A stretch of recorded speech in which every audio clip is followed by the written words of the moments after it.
Gálatas 6. Instrucciones finales. A.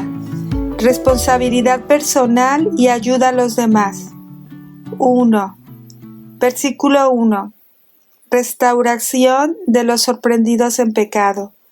Hermanos, si alguno fuere sorprendido en alguna falta, vosotros que sois espirituales, restauradle con espíritu de mansedumbre, considerándote a ti mismo, no sea que tú también seas tentado.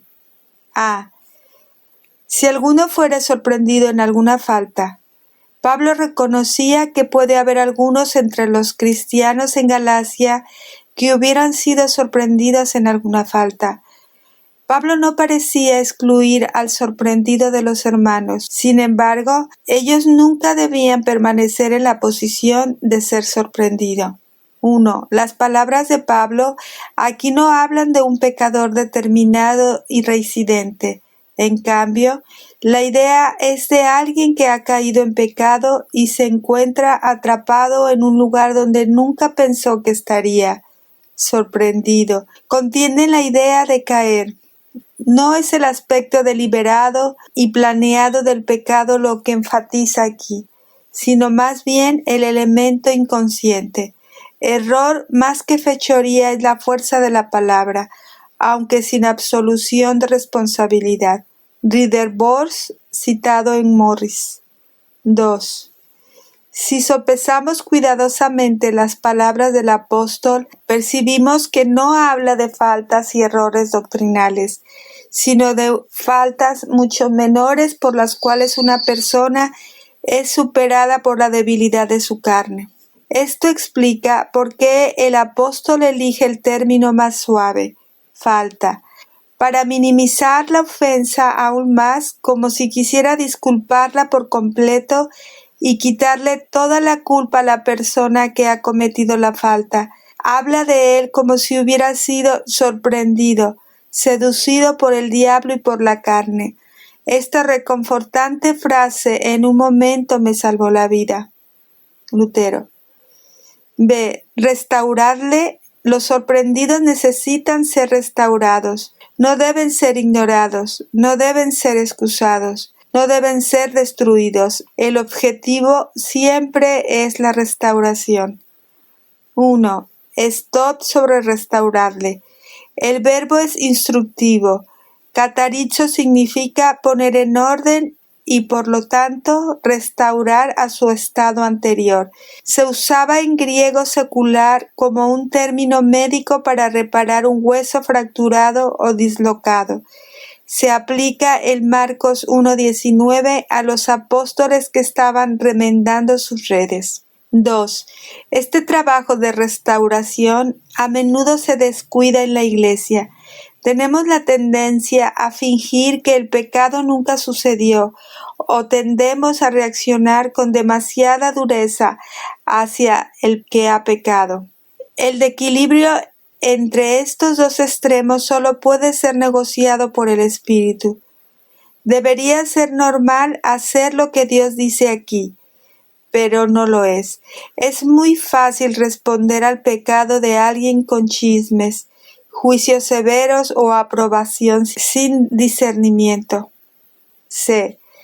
Restaurarle con espíritu de mansedumbre.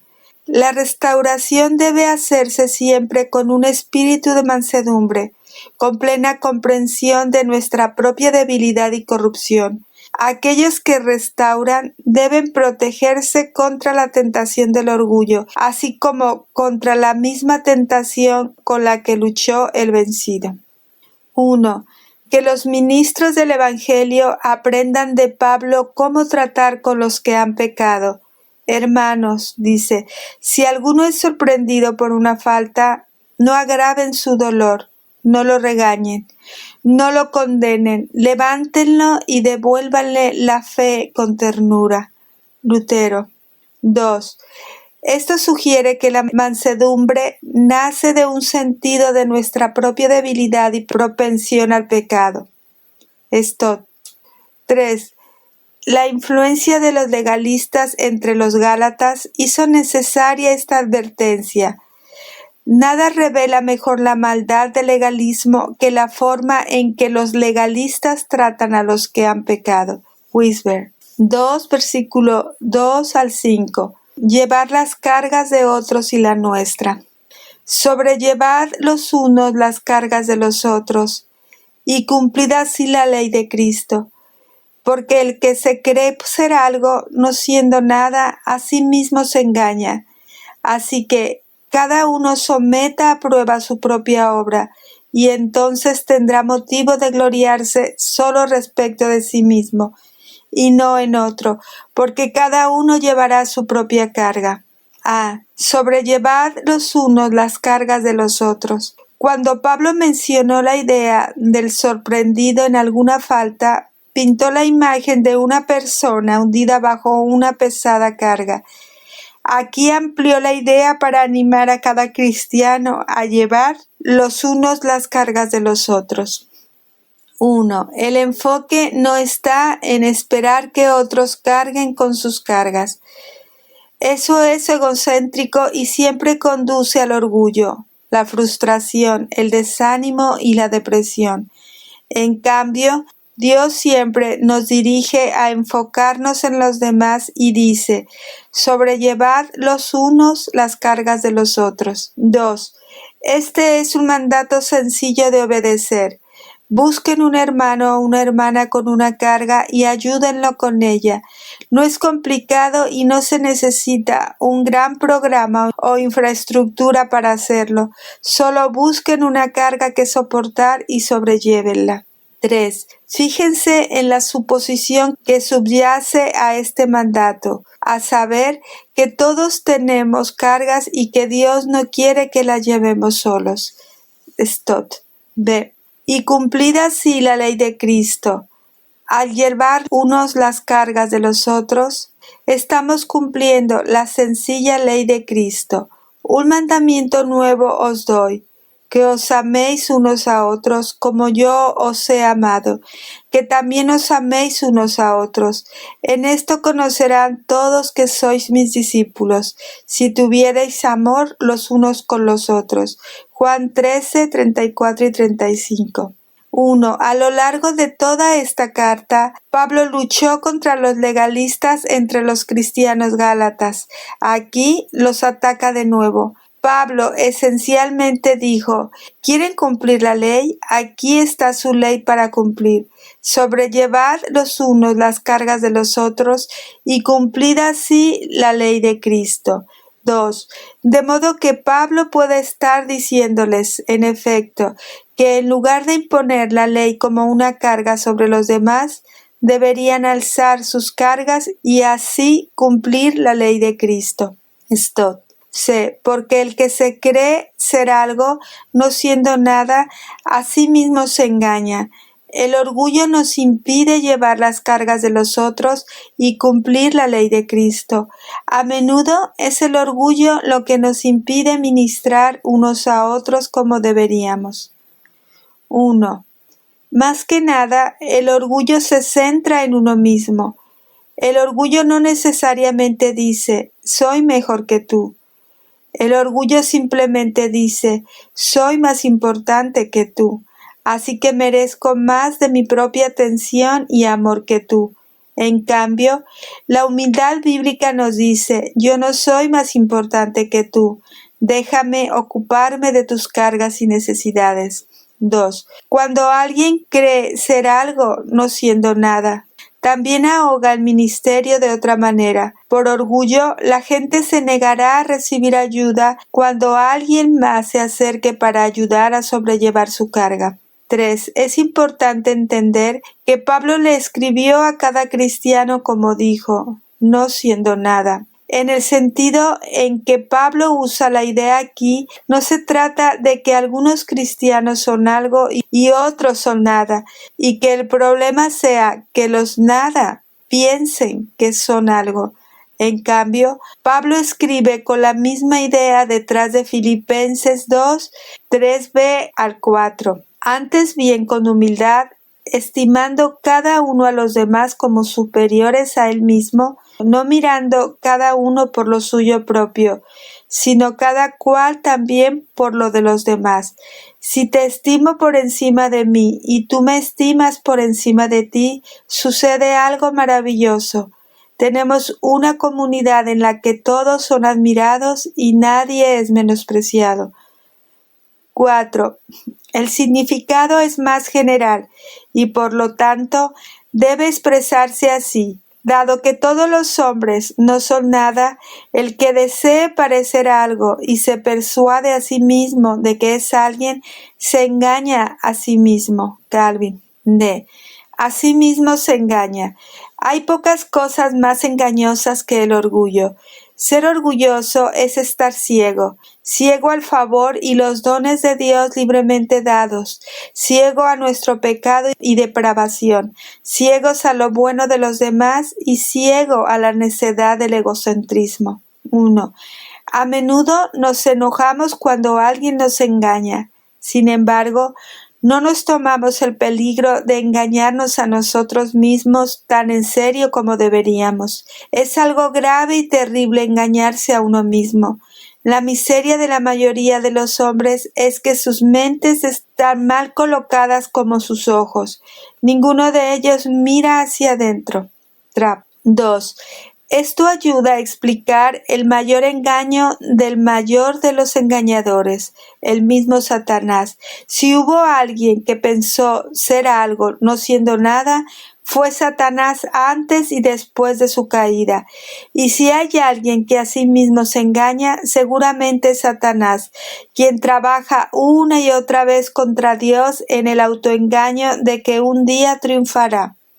Así que cada uno someta a prueba su propia obra. En lugar de engañarnos a nosotros mismos, debemos hacer un examen cuidadoso y sobrio de nuestra obra ante Dios. Si no lo hacemos y si continuamos bajo nuestro autoengaño, entonces podemos pensar que nuestras obras son aprobadas ante Dios, cuando en realidad no lo son. Queremos que nuestro obrar sea aprobado ante Dios, para que nuestra gloria en el día de la recompensa pueda ser por nuestra propia obra y no por la obra de otro. 1. Hay otro aspecto de gloriarse solo respecto de sí mismo. Significa tener gozo en tu propio caminar con el Señor, en lugar de sentirte espiritual porque alguien a tu alrededor quizás seas sorprendido en alguna falta. F. Porque cada uno llevará su propia carga. La Biblia habla de un día en que nuestras obras serán examinadas ante el Señor. Este es el tribunal de Cristo descrito en Romanos 14:10 y 2 de Corintios 5:10. En ese día cada uno llevará su propia carga. 1. No hay contradicción entre llevar los unos las cargas de los otros. Gálatas 6:2. Y cada uno llevará su propia carga. Gálatas 6:5. En Gálatas 6:5, Pablo hablaba de nuestra responsabilidad final ante Dios. En Gálatas 6:2 hablaba de nuestra necesidad de cuidar a los demás en el cuerpo de Cristo. 2. También hay una diferencia en la redacción que usa Pablo. La palabra carga en Gálatas 6:5 era un término común para la mochila de un hombre. La palabra cargas en Gálatas 6:2 era una palabra diferente que significa cargas pesadas, aquellas que son más de lo que un hombre debería llevar. Al final, todos seremos responsables de nuestras propias obras, pero podemos ayudar a soportar las cargas de los demás. 3, versículos 6 al 10. Hacer el bien a los demás en la familia de la fe. El que es enseñado en la palabra, haga partícipe de toda cosa buena al que lo instruye. No os engañéis, Dios no puede ser burlado, pues todo lo que el hombre sembrare, eso también segará. porque el que siembra para su carne, de la carne segará corrupción, mas el que siembra para el Espíritu, del Espíritu segará vida eterna. No nos cansemos, pues, de hacer bien, porque a su tiempo segaremos, si no desmayamos. Así que, según tengamos oportunidad, hagamos bien a todos, y mayormente a los de la familia de la fe. A. El que es enseñado en la palabra, haga partícipe de toda cosa buena al que lo instruye. En este contexto de cuidarnos unos a otros, Pablo instruye a los que son enseñados a apoyar. Haga partícipe de toda cosa buena a los que les enseñan.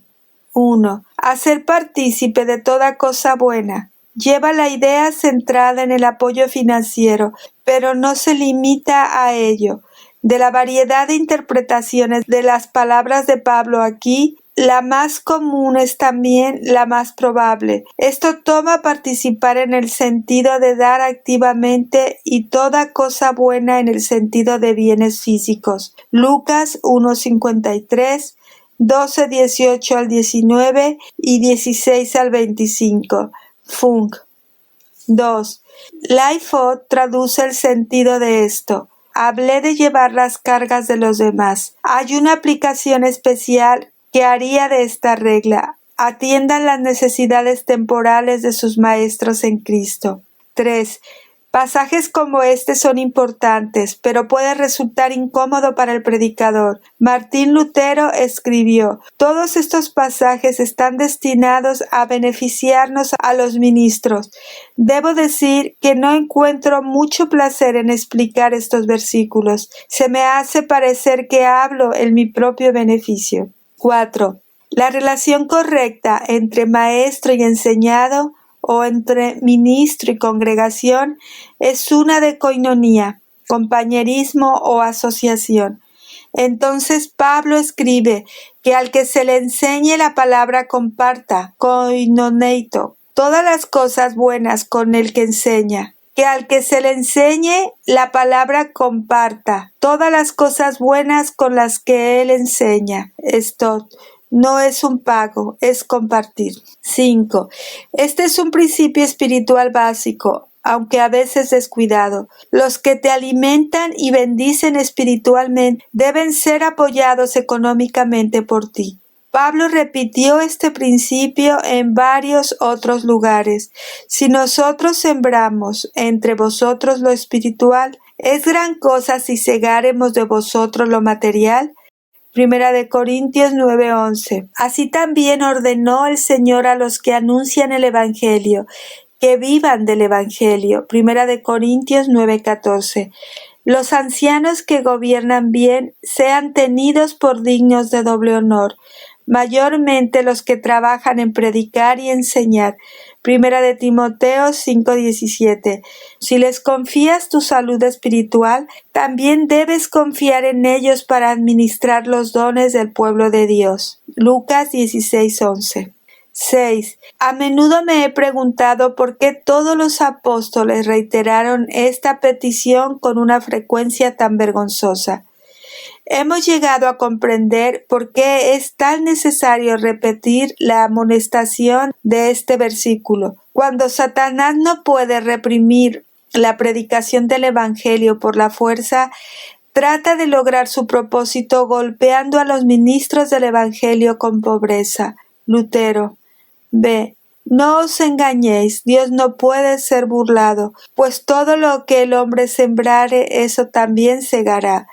A los que dudan en compartir toda cosa buena con los que les enseñan, Pablo les recordó el principio de Dios de sembrar y cosechar. Su dar haga partícipe de toda cosa buena al que lo instruye. No es como tirar dinero, es como plantar semillas, y todo lo que el hombre sembrare, eso también segará. 1. Considerar el compartir toda cosa buena al que lo instruye. Como un desperdicio es burlarse de Dios. Es el egoísmo el que se burla de la generosidad de Dios hacia quienes le dan a Él. Lutero lo expresó enérgicamente.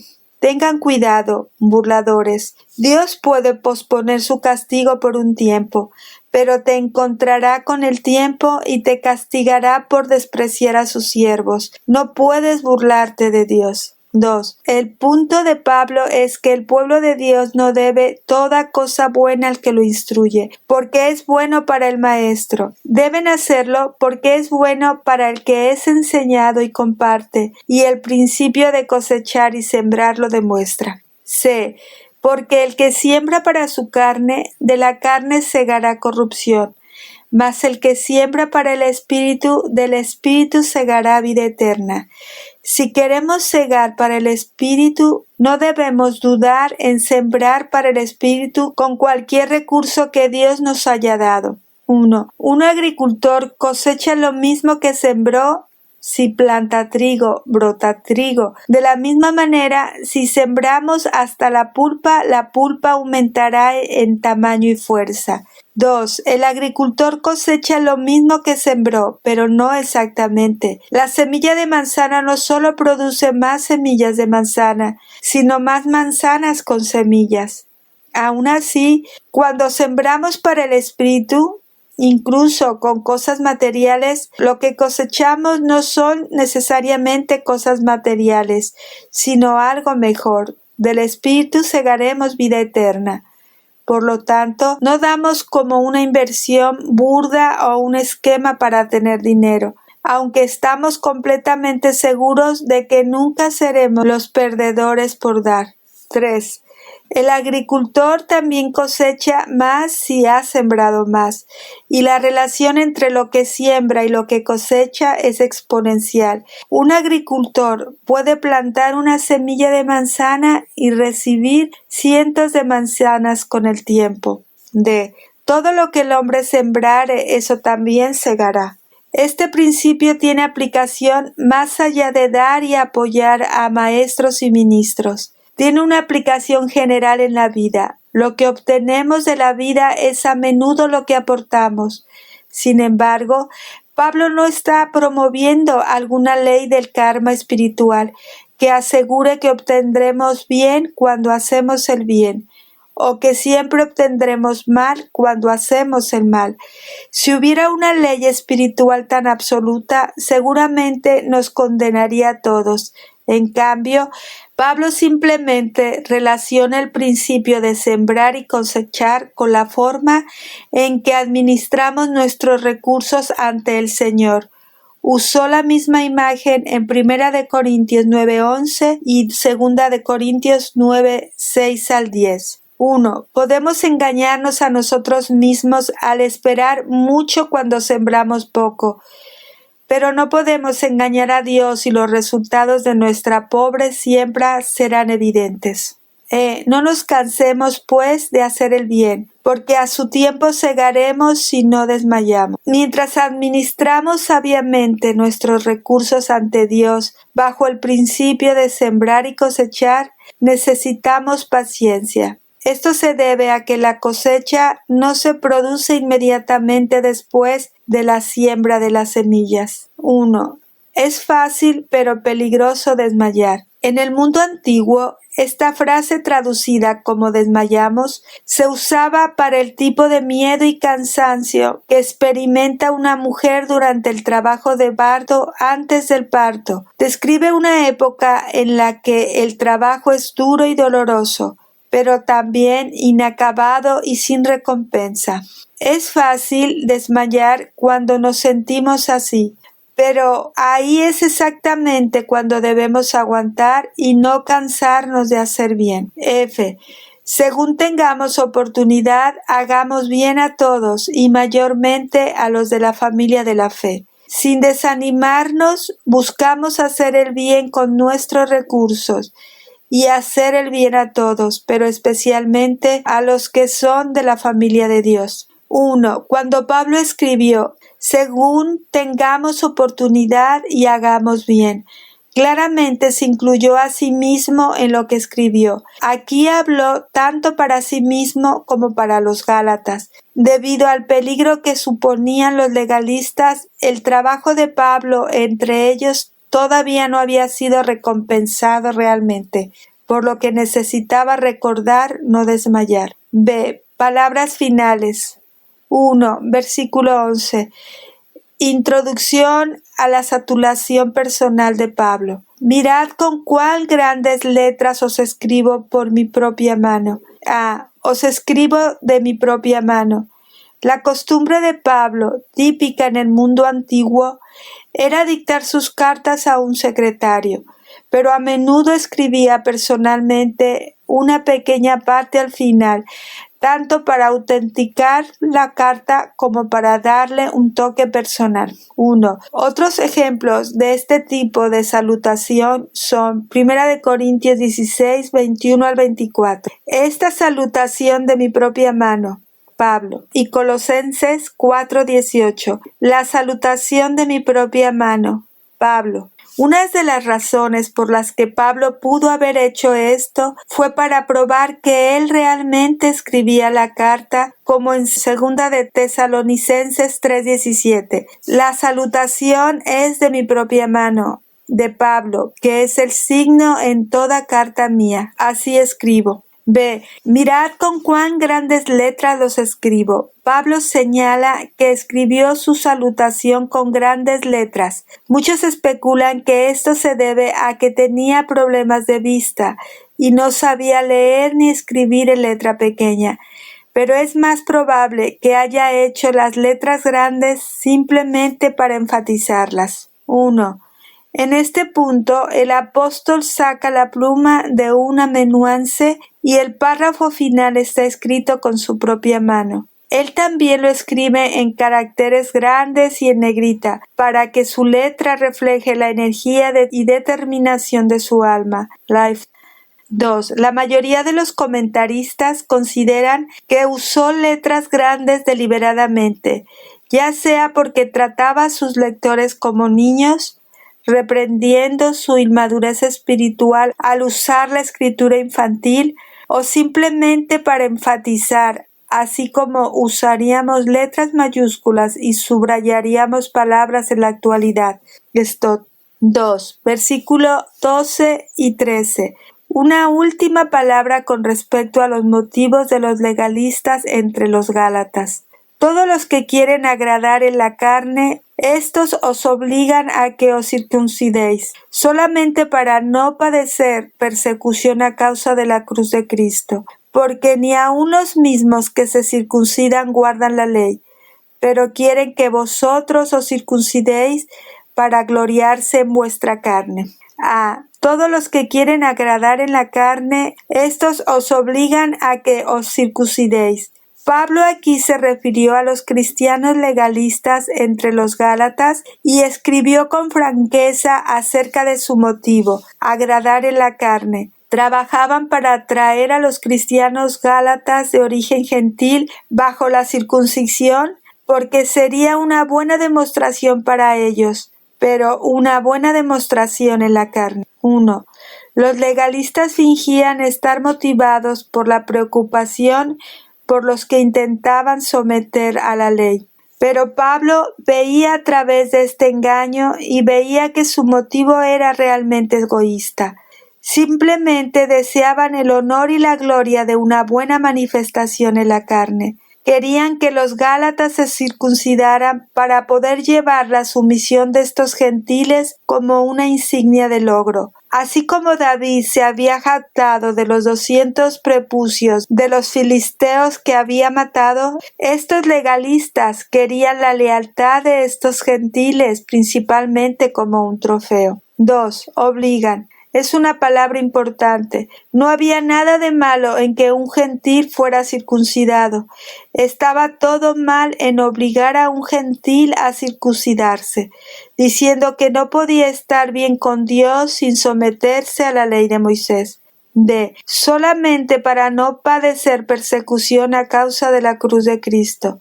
Más allá de su propia gloria, su otro motivo era evitar persecución a causa de la cruz de Cristo. Si estos legalistas hubieran dicho, somos salvos solo por la obra de la cruz de Cristo, no por nuestra obediencia a la ley, habrían sido perseguidos. Probablemente la persecución habría venido de otros cristianos legalistas o de aquellos que todavía están en el judaísmo. Su falta de voluntad para enfrentarse a esta presión los hacía defender falsas doctrinas. 1. También hay otra forma de considerar esto. Al alinear el cristianismo con el judaísmo, al enfatizar la circuncisión y la ley de Moisés, los hombres podían escapar de la persecución de los romanos. Abogar por la circuncisión era alinear el nuevo movimiento con el judaísmo, una religión que tenía la sanción oficial romana y, por lo tanto, una que evitaba la persecución. Los predicadores a los que se oponía Pablo pueden haber incluido la cruz en su proclamación, pero al agregar la necesidad de la circuncisión, evitaron la persecución. Morris. 3. Versículo 14 y 15.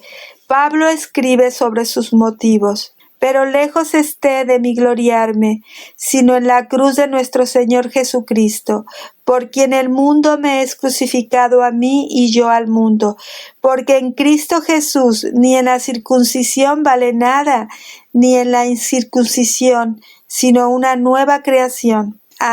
Pero lejos esté de mí gloriarme, sino de la cruz de nuestro Señor Jesucristo. Al corazón de Pablo no le importaba nada la gloria que provenía de la fama, no le importaba nada la gloria que provenía de las riquezas, no le importaba nada la gloria que provenía del estatus y el poder entre los hombres. Solo le importaba la gloria de la cruz de nuestro Señor Jesucristo. 1. Es difícil para nosotros apreciar lo extrañas que son las palabras de Pablo aquí. Para las personas que sabían de qué se trataba la crucifixión, las palabras cruz y gloria simplemente no iban juntas. Eran opuestos directos porque no había una manera más humillante y vergonzosa de ser ejecutado que la cruz. Parecía mucho más lógico gloriarse en su buena manifestación de la carne en lugar de en la cruz. Pero Pablo piensa y escribe con una lógica celestial que sobrepasa cualquier cosa de esta tierra. 2. La palabra crux era innombrable en la educada sociedad romana. Incluso cuando uno era condenado a muerte por crucifixión, la frase utilizada era una fórmula arcaica que servía como una especie de eufemismo de la mala suerte. Arbori infelicite suspendito. Cuélguenlo del árbol de la mala suerte. Bruce citado en Morris. Pero Pablo no solo usaba esta palabra innombrable, se gloriaba en ella. 3. ¿Qué quiso decir, sin embargo, con la cruz? Por supuesto, no le importaba nada la pieza de madera en particular en la que estaban clavadas esas manos y pies benditos, porque eso era mero materialismo y se ha perdido de la mente. Se refiere a la gloriosa doctrina de la justificación gratuita mediante el sacrificio expiatorio de Jesucristo. Spurgeon. B. Por quien el mundo me es crucificado a mí y yo al mundo. En Gálatas 5:24, Pablo escribió acerca de haber crucificado la carne con sus pasiones y deseos. Ahora, con la carne en la cruz, también puso al mundo en la cruz y se considera muerto para el mundo. El mundo no podía tener ninguna influencia sobre Pablo si estaba muerto, y Pablo no podía responder a ninguna influencia de él si estaba muerto para el mundo. 1. El mundo, en el sentido que Pablo lo dice aquí, no era la tierra global, ni era la masa de la humanidad, que Dios mismo ama, Juan 3:16. En cambio, era la comunidad de la humanidad pecadora que se unía en rebelión contra Dios. 2. No hay nada más mundano que tratar de hacer una buena demostración en la carne. Cuando vivimos para la gloria que proviene de la fama, de la riqueza, del estatus o del poder entre los hombres, estamos muy vivos para el mundo y el mundo está muy vivo para nosotros. 3. Pablo y el mundo podían estar de acuerdo en una cosa. no se agradaban. El mundo me es crucificado. Significa que yo condeno al mundo. Estoy crucificado para el mundo. Significa que el mundo a su vez me condena. Lutero. El mundo y yo estamos bien de acuerdo. El mundo no se preocupa ni en un alfiler por mí y yo me preocupo igual de poco por el mundo. Trapp. 4. Vivir para servir a los hombres es una cosa, vivir para bendecir es otra, y esto lo haremos. Dios ayudándonos, haciendo sacrificios por el bien, pero tener a los hombres, pedirles permiso para pensar, pedirles instrucciones sobre lo que hablaremos y cómo lo diremos, es una bajeza que no podemos tolerar. Por la gracia de Dios no nos hemos degradado tanto y nunca lo haremos. C. Porque en Cristo Jesús ni la circuncisión vale nada, ni la incircuncisión, sino una nueva creación. Sin duda, Pablo sabía que los cristianos tenían una norma moral por la cual vivir, descrita en pasajes como Gálatas 5:19 al 21. Pero lo que realmente importaba no era lo que hacemos para guardar la ley, especialmente en sus ceremonias, sino lo que Dios ha hecho en nosotros, convertirnos en una nueva creación. 1. Para los legalistas entre los cristianos gálatas, la circuncisión era un gran problema, porque era la iniciación a vivir bajo la ley mosaica. Aunque era importante para los legalistas, Pablo sabía que no importaba en lo absoluto. No vale nada. Si eras circuncidado, pero no una nueva creación, no pertenecías a Jesús. Si eras incircunciso, pero eras una nueva creación, pertenecías a Jesús. 2. Nosotros no nos volvemos a nosotros mismos una nueva creación. Dios lo hace en nosotros. En el fondo, el cristianismo es algo que Dios hace en nosotros, no algo que hacemos por Dios. Esto simplemente puede definir la diferencia entre los sistemas de gracia y ley. 4. Versículo 16. Una bendición para aquellos que caminan en la verdad de Dios. Y a todos los que anden conforme a esta regla, paz y misericordia sea a ellos y al Israel de Dios. Y a todos los que anden conforme a esta regla. Lightfoot sobre regla. La antigua palabra griega canón, la línea del carpintero o del topógrafo por la que se toma una dirección, hay una regla para la vida cristiana, revelada por la palabra de Dios. No la inventamos simplemente sobre la marcha. Debemos medirnos a nosotros mismos de acuerdo con esta regla. B. Paz y misericordia sea a ellos. Así como Pablo estaba dispuesto a pronunciar una maldición sobre los que enseñaban doctrinas falsas, Gálatas 1, 8 y 9, también estaba dispuesto a bendecir a los que andaban conforme a esta regla. Estos son los que son el verdadero Israel de Dios, los descendientes de Abraham según la ley. 5. Versículo 17 y 18. Últimas palabras. De aquí en adelante, nadie me cause molestias, porque yo traigo en mi cuerpo las marcas del Señor Jesús. Hermanos, la gracia de nuestro Señor Jesucristo sea con vuestro espíritu. Amén. Traigo en mi cuerpo las marcas del Señor Jesús. Pablo escribió como alguien que había sufrido por Jesús y que tenía esas marcas en su cuerpo. Habiendo sufrido eso, puede decir, de aquí en adelante nadie me cause molestias, en el sentido de que es inútil que alguien lo intente, porque ya ha soportado lo peor. En 2 de Corintios 11, 23 al 25, Pablo describió su sufrimiento físico por causa de Jesús. Lo que soportó fue suficiente para dejar cicatrices, marcas del Señor Jesús. 2. Algunos piensan que nadie me cause molestias era la manera de Pablo de decir a los cristianos de Galacia, no me causen molestias al seguir jugando con estas falsas doctrinas, ya he sufrido bastante. B. Las marcas del Señor Jesús. Algunos han pensado que Pablo habla aquí de un fenómeno conocido como los estigmas. Se dice que son marcas en el cuerpo similares a las heridas de Jesús, como heridas en las manos, los pies, el costado o la cabeza como resultado de una intensa identificación mística con Jesús. Tal punto de vista lee demasiado en las simples palabras del texto y a menudo se utilizan para justificar un misticismo malsano. 1. Las marcas del Señor Jesús no eran heridas similares a las de Pablo. Son marcas que identifican o incluso marcan a Pablo como un seguidor de Jesús. En el mundo antiguo, a los esclavos se les marcaba con el nombre de su amo. A menudo un amo marcaba a sus esclavos con una marca que mostraba que eran suyos. Lo más probable es que lo que Pablo quiere decir es que las cicatrices de las cosas que había sufrido por Cristo son las marcas que muestran que es esclavo de Cristo. Barclay. 2. La práctica de la marca también se conocía en la vida militar.